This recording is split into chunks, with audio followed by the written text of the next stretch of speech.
So she told you not to tell us that Jelly Bean is the Goblin or Gargoyle King? Yeah, pretty much. That was kind of the brief. I thought so. But you guys just nailed it right away. All credit goes to Consuelos on that. Yeah, fair enough. Hi. So on that note, can you talk about what we can expect from your mom and Jelly Bean's visit? Mom and Jelly Bean's visit.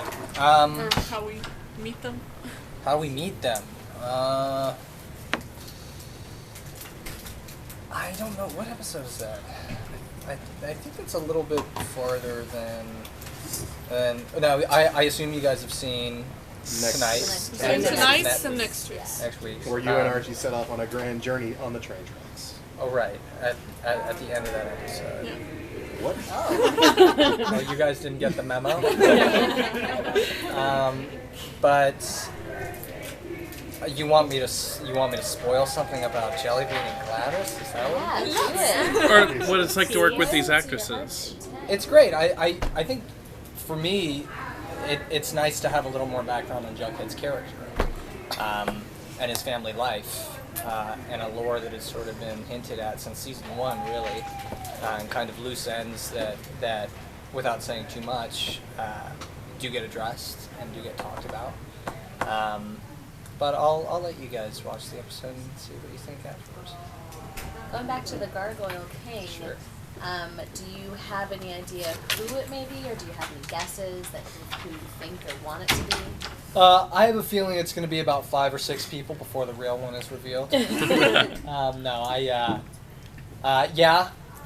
So the cast and the episode we have it's been heavily alluded to. So we're getting to the point in the filming schedule where we're getting to that area where the mystery is really starting to unravel.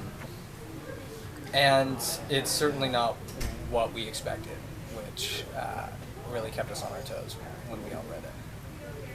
Can you talk about how you prepared for the Midnight Club episode and maybe what Skeet's reaction was to your performance? It was interesting. We didn't, I think all as actors, we didn't really receive a brief on how we should play the characters. Surprise. Speaking of, Daddy's home. But for many of us, the nature of network television is oftentimes that we'll receive an episode like the day of. So in terms of preparation, we didn't really get too much preparation aside from the fact that we've all been working with the people playing our parents for quite some time. There was also this dichotomy between, all right, are we trying to embody young FP as he is now? Yeah, I'm still trying to look as youthful as cool as possible. An FP as he is now, or an FP that they gave us in the network draft, which was a very different kind of FP. So there's this kind of dilemma where you're going, I want to embody the character, but he's also a very different character when he was younger than when he was an adult. So to me, the thing that made most sense was just like physical mannerisms and things. Chewing gum, standing in certain positions, stuff like external representation became super easy. Looking masculine. Looking tough, deepening my voice. Coolness. 2 strands of hair. Yeah, it's very neat. Yeah. You did good. What was your reaction to his portrayal of you? I thought he was amazing. I think he's always amazing, to be honest. But I thought that one really, I don't know. I think it brought to life a different side of FP that's quite helpful going forward to me. I thought he did a great job. I thought everybody did. Really extraordinary. The first season. 90s flashbacks. In our next episode next week, we got to see that one, and we have Jiffy Pop popping on the. Yeah, there's a lot of scream in that one. Coming in the window. Like when you read that script, did you like with that? Like it's a great script. I mean, it's impossible not to be honest. It's so apparent what the source material was. It's just a matter of time before Sweet Laugh gets brought up at this point. When FP's on a cruise.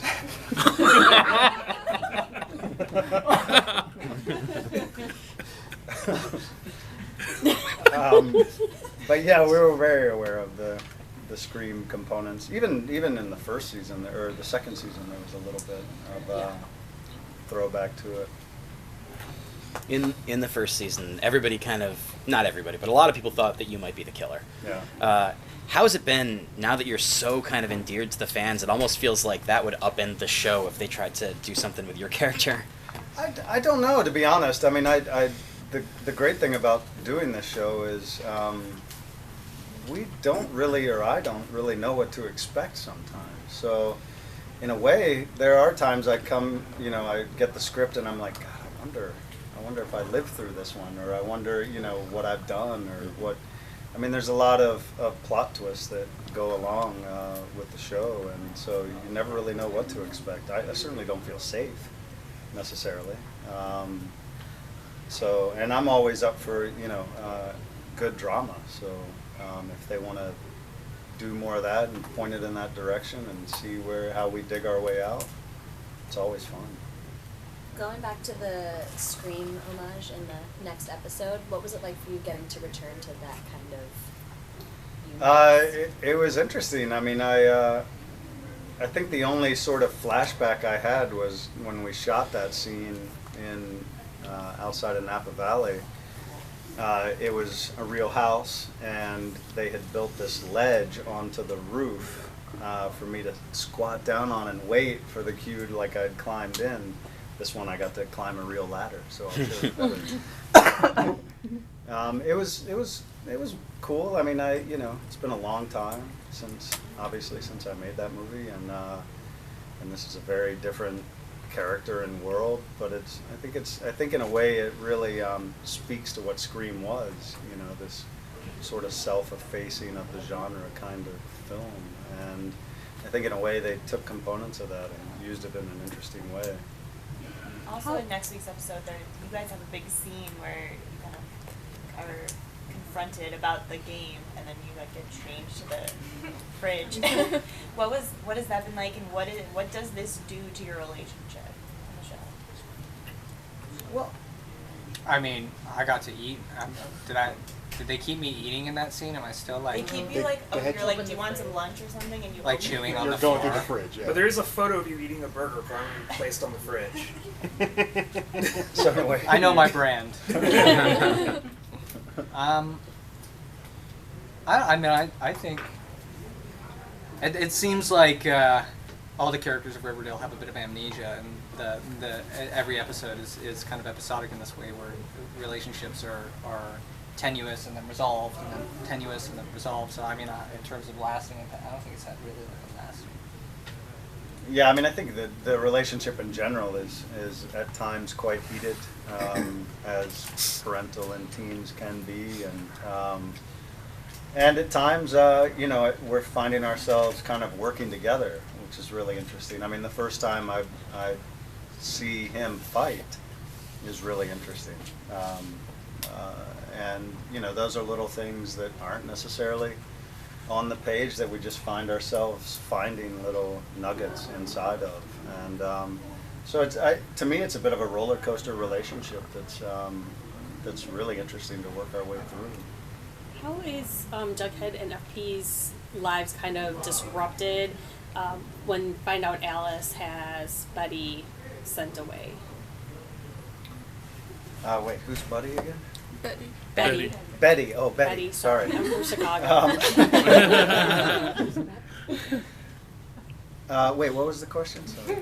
When Alice has Betty sent away to the sisters. Yeah. During the quarantine. So how does that affect, disrupt FP and Jughead's life? I don't think it really does much to us. I mean, it probably. What episode is that?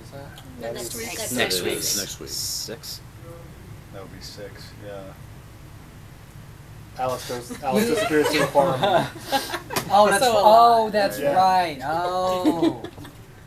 Sorry, it gets to be a bit of a whirlwind plot. There's something about network television that demands a kind of short-term memory loss, where like you have to ingest so much material so rapidly and then expunge it all and then do it again every single day. So unfortunately, I'm sorry, it makes me look like I do have amnesia. Sometimes My name's Skeet. Yeah. Got it. Yeah. I thought it was. Da, da, da, da. Yeah, just making sure. Yeah, no, that I don't actually think. I don't think we touch upon that too much, Mm-mm. do we? No. Certainly not with me. I mean, maybe you and Betty, but Yeah, I don't- definitely not me. Well, could you We talk a found- little bit about going on the road with Archie at the end of next week's episode? That's very fun. That's it. And the episode that it leads to is going to be a very fun little episode. I mean, without spoiling too much, I think it was episode 7 of season 2 where we did a kind of 3-parter. It was 3 segmented storylines, and it's the same kind of rubric for this one. And it's really an Archie Jughead narrative, which is in kind of rare supply.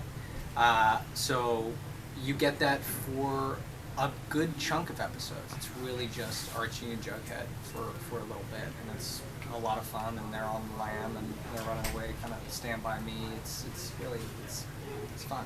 What about you? When Jughead leaves, how are you going to react to that as a father? Are you gonna Well, look I for mean, it? there's a definitive reaction and it causes a reunion.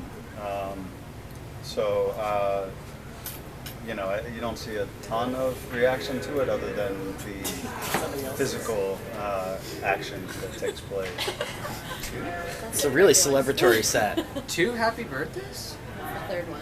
This is the 3rd one? Yeah. Yeah, they Oh, they're Are they practicing? rehearsing. Does that fit in the scene? Yeah, they're like, They don't get the words right. I know. So, have you had more hamburgers, milkshakes, Danimals, or birthday cake? Animals for sure. No, it's one of the things that Roberto and I had talked about in the beginning of the season was just Jughead is eating a lot more just in general. Snacking almost every scene, and in the very first episode it was almost every single scene. So we have a place. It really, to stick to burgers feels a little too on the nose comic. I think for the show, whereas just simply feeding his mind all the time with a variety of snacks is a little more how we've enjoyed it. So it's a panoply of different snacks and yummies. So in going on the road, does that sort of break the spell of G&G, or will Jughead come back to his game? I mean, I think FP chaining him to the fridge actually did some good. Yeah, I think he does break a little bit. Tonight's episode is when Jughead is really kind of lost in it the most, and then the following episode he's sort of stepping away from it, and then by the time he goes with Archie, it's pretty much. Can you talk a bit more about the narration scene where it's basically intercut? And you just seem to be having such a good time, like narrating the chases and all that. It was a lot bigger on the day. It was huge, and they were screaming, and we did one take that was a little more toned and like we were actually narrating a calm sort of private game, and then I had done many takes that were huge and Shakespearean and winded, and like he was speaking in tongues, and he collapses at the end, and he's saying, "Oh, I don't know what's happening." And from what I've seen, it looks like they kind of intercut those two a little bit, which I think found a nice little even ground. But no, all of us in the room when we were doing it were like we were almost conjuring something. It was a lot of fun. We're going to take 2 more questions, one for each. Skeet, what is FP's feelings when Jughead's mom returns? Like, what does that mean for him and Alice? Is he worried? Yeah, for sure. I think there's a lot to be worried about. He's started to get life by the horns a little bit and find a workable life with Jughead and their situation. And she's the X factor, as most toxic relationships, there's someone that just sets you off. So I'd be curious to see what happens going down the line. The reunion is certainly not how he would have wanted it, or not what he would have wanted, but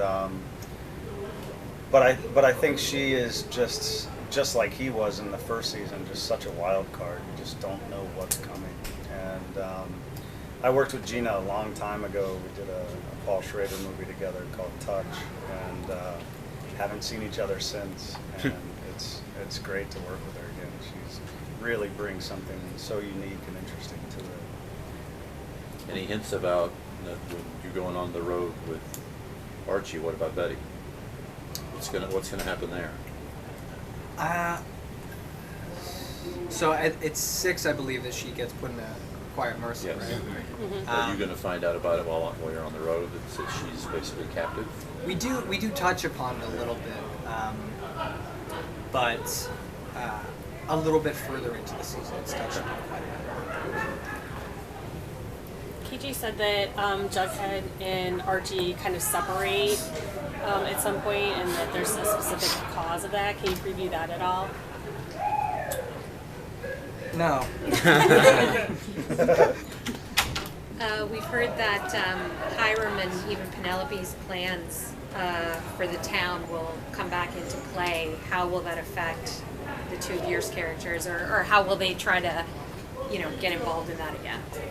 Well, I think that's something that's started to develop. Is this everybody sort of, and that was the great thing about G&G and all that, is everybody sort of wound up with the same dilemma, and I think that in a way is continued in that respect. So it definitely affects us, and we do things and reel from them and go forward, and it becomes a puzzle, quite a puzzle in itself for us individually and together.